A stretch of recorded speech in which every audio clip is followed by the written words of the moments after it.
두 번째 주제 같은 경우도 아무래도 김건희 여사와 관련된 특히 이제 도이치모터스 판결에 대한 이야기를 저희가 좀 해봐야 될 것 같습니다.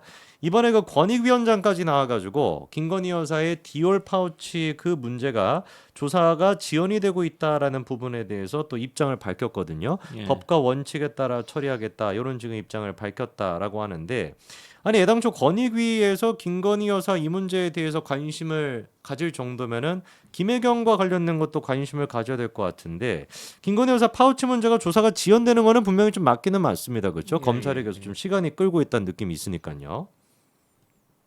음. 예, 그렇죠. 네. 그러니까 너무 지금 국가기관들이 좀 편파적이잖아요. 네. 그러니까 나라가 저는 이제 그 사람만 봐도 그 사람이 무슨 얘기를 할지를 알겠어요. 그러니까 법무부 장관이 무슨 얘기를 한다 하면 네네. 법무부 장관이 누구냐에 따라서 어떤 진영의 사람인가에 따라서 어떤 얘기를 하는가가 정해지고 단지 근데 반면에 이제 그 사람의 이름이 아니라 법무부 장관으로서 해야 될 소임이 있잖아요. 발언이 네네. 있고 그런 건 또 가려지는 거죠. 그러니까 음. 권익위원회의 이런 역할도 음. 지금 그러니까 모든 국가기구가 어떤 사람, 어떤 진영에 있는가에 따라서 그 사람의 이거를 하는 그런 상황이기 때문에 네. 이런 거는 조속히 종식돼야 됩니다.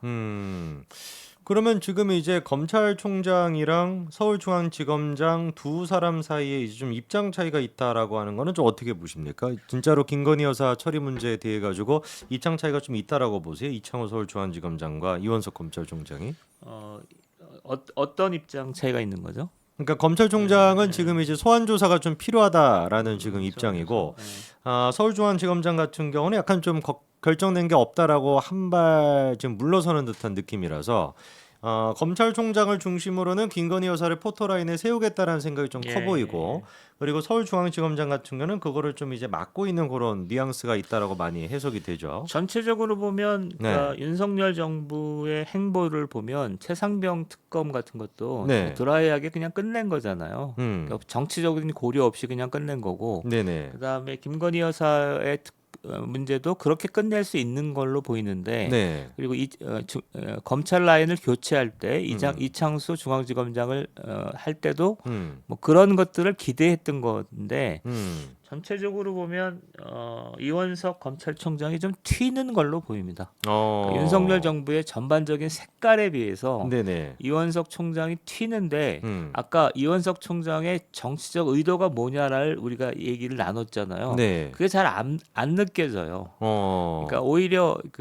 그러니까 이원석 총장이 왜 저러지 하는 그런 느낌을 좀 받지. 음. 그 사람이 이원석 총장과 이창수 중앙지검장이 뭔가 이렇게 노선과 노선을 갖고 충돌한다 이런 느낌은 좀 저는 덜 받습니다. 어. 이원석 총장이 좀 튄다 이렇게 느껴집니다. 그러면은 근데 그 말씀은 어떤 말씀이죠? 튀는데 별로 충돌되는 건 없다라는 거는 어떤 그러니까 말씀이신 거죠? 네. 전체적으로 이창수 중앙지검장이 그러니까 네. 김건희 여사를 드라이하게 끝내자라는 것으로 보이거든요. 근데 어. 그 윤석열 행정부 전체가 그렇잖아요, 지금. 네. 그런데 이원석 총장이 포토라인에 세워야 되겠다라고 음. 하면 그것이 어떤 좀 뭐랄까 음. 뚜렷한 자기 노선을 갖고 말이 좀 돼야 되는데 네. 그렇게까지 해야 돼? 그렇게까지 음. 튀어야 돼? 이런 느낌을 좀 받지 않습니까? 어. 정부의 어떤 방침을 어겨가면서까지 네. 검찰총장이 뭔가를 자기 고집을 세울 때 어. 그것이 어떤 대중의 강력한 지지를 받으면서 네. 그것에 힘을 얻어서 뭐 음. 정치적 행보를 한다거나 이런 느낌은 아니지 않나요? 어. 어떠십니까? 그러면은 그게 정치적인 행보 뭐 자기가 뭐 국회의원 하겠다 이까지는 안 간다라고 해도 그냥 윤석열 정부와 약간 좀 궤를 달리하려고 한다. 요렇게까지만 그러니까 보시는 그 거예요? 이상은 네. 안 보여요. 그러니까 이를테면 어. 그냥 쿨하게 음. 윤석열 행정부의 어떤 그 입장을 따라도 될 것 같고 음. 오히려 그 세계에서 그러니까 검찰총장으로서는 우직하고 음. 원칙적인 입장을 보이는 게 오히려 정치적일 것 같은데 네. 여기는 뭔가 튀고는 있는데 어. 왜 저렇게 튀는 거지? 그러니까 이런 느낌을 저는 받는 거죠.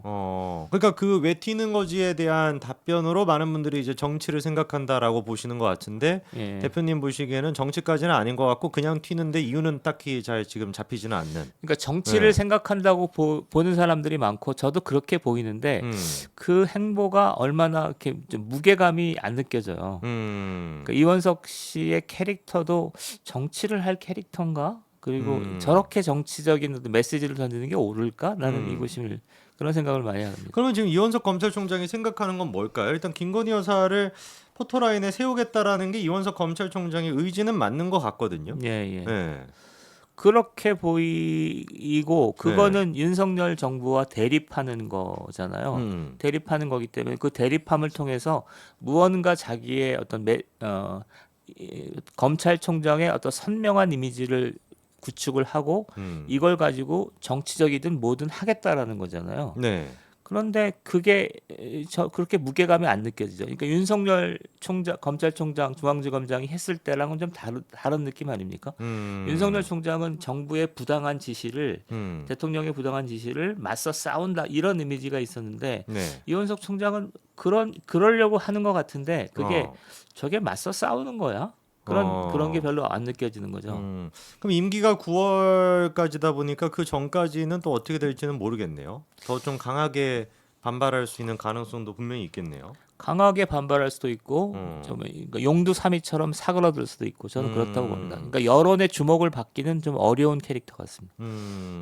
지금 그래서 좀 제일 중요한 문제로 거론이 됐던 디올 파우치 그 문제 같은 경우는 아까도 이제 얘기를 저희가 많이 했습니다만 배우자 처벌 조항 자체가 없기 때문에 예. 글자 그대로 법으로 처벌할 수 있는 사항이 아니다 보니까 넌센스죠, 기소를 이거. 할 수가 없는 예, 거거든요. 예. 근데 왜 이거를 아직도 불기소를 안 하고 있는 것인지 도대체 뭐가 조사가 필요하다고 김건희 여사를 포토라인에 세우겠다라는 것인지 그게 이제 대부분의 보수우파 국민들이 이해를 잘 못하시는 포인트인 것 같아요. 그리고 저도 주변에 이 부분에 대해 가지고 법적으로 좀 이렇게 여쭤봐도 대부분 사람들이 다 이해를 못하거든요. 네. 그거는 이제 여론의 어떤 압박 같은 건데 제 주변에는 약간 진보 쪽 사람들이 많아요. 네. 그래서 얘기를 좀 해보면 음. 묻지마 그냥 김건희 여사거든요. 그러니까 마치 엄청난 죄를 지은 것처럼 생각해요, 실제로. 그리고 그게 다수 여론이고 그것에 대한 여론의 압박 속에서 상황이 이렇게까지 몰린 거잖아요. 그러니까 대통령이 공식적인 자리에 나와서 자기 부인에 대한 얘기를 할 수밖에 없는 네네. 그리고 그게 여론의 어떤 화제가 될 수밖에 없는 상황까지는 몰린 거잖아요. 그건 객관적이라고 보거든요. 네. 그러니까 예를 들어서 옛날에 무슨 뭐 전두환 대통령이 백담사를 간다거나 뭐 이런 일들이 있었잖아요. 늘 네. 아버지나 아니 자기의 아들이나 뭐 이런 일이 늘 있었던 건데 그건 일종의 객관적인 범법 행위도 있었지만 더 크게는 이제 여론의 압박이잖아요. 네. 그래서 여론의 압박은 객관적으로 좀 있다고 봅니다. 그런데 여론의 압박을 해결하는 길은 조기에 저는 이 정도 사안이면 조기에 털어버리면 끝날 일을 조기에 왜 안 털어버렸을까? 이거는 좀 굉장히 미스터리한 거거나 대통령실이나 검찰의 정무적인 사실은 미스라고 생각해요. 그래서 정무적으로 굉장히 취약한 것 같습니다. 지금까지 벌어진 일들이 다 그렇다고 보거든요. 네네. 그러니까 좀 유연하게 좀 이렇게 능동적으로 대응했으면 해결이 가능한 사안들을 덮어두면서 질질 시간을 끌면서 문제가 됐던 거잖아요. 그러니까 지금도 그런 거죠. 그래서 지금이라도 이렇게 저는 이것도 하나의 아니라고 생각해요. 원칙대로 그냥 밀고 나가는 거죠. 끝내버리는 거죠. 툭툭. 그러니까 이렇게가 하나 있고 그다음에 중간중간에 이를테면 대통령이 어쨌든 뭐 연설을 통해서 또는 좌담회를 통해서 얘기를 했잖아요. 네네. 대통령 저기에 대해 그리고 선거 때도 무슨 마리 앙뚜아네트 그래서 화제가 됐던 것도 사실이고 그러니까 적절한 정도의 원칙적인 문제 처리와 적절한 정도의 멘트 정도로 이건 넘어갈 수 있다고 저는 봅니다. 그러니까 이제 그 윤석열 대통령이 사실 뭐 이 부분에 대해서는 이미 사과를 하긴 했지만 주변 사람들한테 이원석 검찰총장이 뭐 그렇게 얘기했다라고 하죠. 그거 가지고는 부족하다. 그러니까 자기가 직접 나서지 않을 수 없었다라고 조선일보를 통해서 주변 지인들한테 그런 얘기를 했다는 게 또 보도가 됐었습니다. 그러다 보니까 약간 이원석 검찰총장은 뭐가 됐든지 간에 김건희 여사 이 파우치 문제에 대해 가지고 약간 정치적으로 접근하는 느낌은 분명히 좀 있다라고 저희가 지적을 할 수 있을 것 같아요.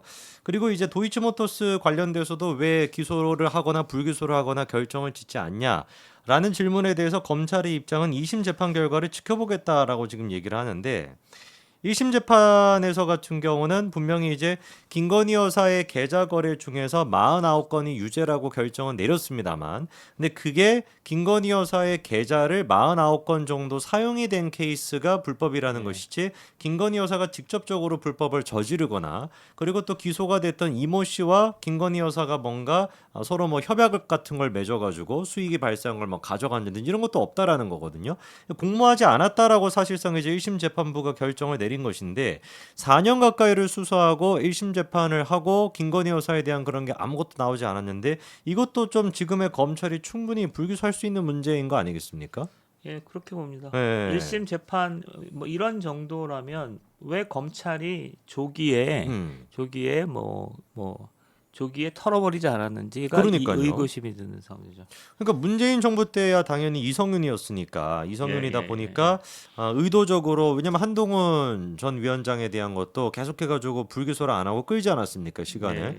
그런 것처럼 이렇게 김건희 여사 케이스를 끌 수 있다라고 생각을 해도 정권이 바뀌었고 그리고 또 이원석 검찰총장이 들어가 있는데 이 명백한 도이치모터스에 대해 가지고 총선 전까지도 이걸 불기소를 안 하고 계속 가만히 내비두다 보니까 더 좀 이게 얘기가 지금까지 또 이어지게 되는 거거든요. 네. 전체적으로 사실은 뭐 조심스럽긴 한데 네. 윤석열 정부와 윤석열 검찰이 좀 미숙한 것 같아요. 어. 예, 사태를 좀 용의 빨리빨리 주도하게 끝낼 수 있는 거를? 하도 못한 것. 그러면서 화를 좀 키운 것 같아요. 어. 그리고 반면에 저쪽은 야당은 굉장히 뭐랄까 저는 집요하게. 치밀하다고 생각하지 않고 집요화한 것 같아요. 집요하면서 없는 일을 막 불거뜨리는 이런 상황이니까 좀 윤석열 같은 정부의 전체적인 어떤 문제 처리에 대해서 좀 아쉬움을 상당히 많이 갖습니다. 만약에 그러면 이게 이원석 검찰총장에서 도이치모터스랑 디올에 대해 가지고 불기소 처분을 내린다면 예. 그 여파는 좀 어떻게 될 거라고 보십니까? 민주당에서 당연히 이제 또 발광할 거거든요. 저는 네. 뭐든지 탄핵이나 그런 수준으로까지 비화된다고 봅니다. 이미 정세가 그렇게 와 있죠. 정세가 최상병 특검법으로 이렇게 일단 그렇게까지 비화돼 있고 네. 그래서 그 다음에 지금 6월 7일 날 있었던 이화영 재판이 메가톤급 사안이잖아요. 네네네네. 따라서 세 개가 지금 맞물리는 거죠. 하나는 그 어떤 뭐 최상병 특검이니 이런 그 여당발 어떤 이슈가 하나 있는 거고 그다음에 이재명 재판과 관련된 야당발 이슈가 있는 거고 네. 이 양자를 정치적으로 해결하려고 하는 탄핵과 개헌 같은 이슈가 있는데 네네. 지금 어떤 사안이든지 간에 지금이 한 9월 달 정도에 뭔가 대대적인 충돌을 통해서 해결될 거기 때문에 지금 도이치모터스나 이런 거는 좀 작은 사안이 됐죠 오히려. 그렇죠. 네.